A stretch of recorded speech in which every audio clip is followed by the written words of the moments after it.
When you were a child, do you remember playing with an imaginary friend? Did you have a pretend class that you would talk to every day, or a secret hideout?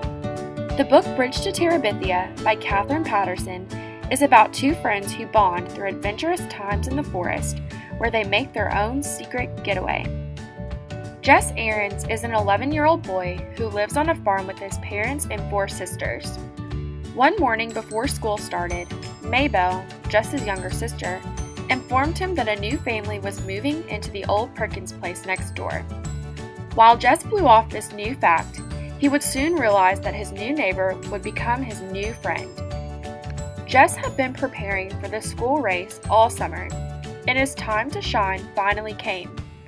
After he started sprinting with confidence, he noticed an oddly dressed girl ran right past him.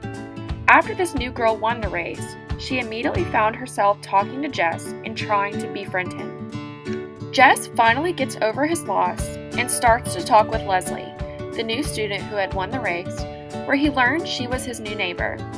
One afternoon, after getting off the school bus together, Leslie proposed that they needed to find a place of their own that was secret and magical and where they could get away from the school bully Janice. After Jess agreed, they found a place of their own that they named Terabithia, where they were the rulers and in charge.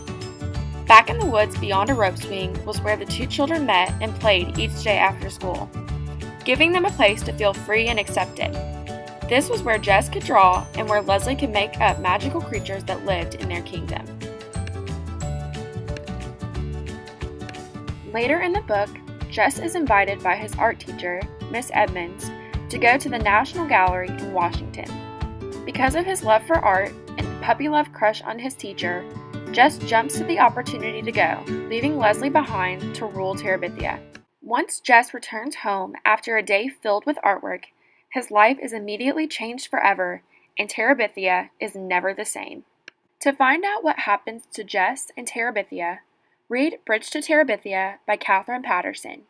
Embrace your inner child through this book, and enjoy adventure, experience the idea of imaginary, and appreciate the importance of friendship.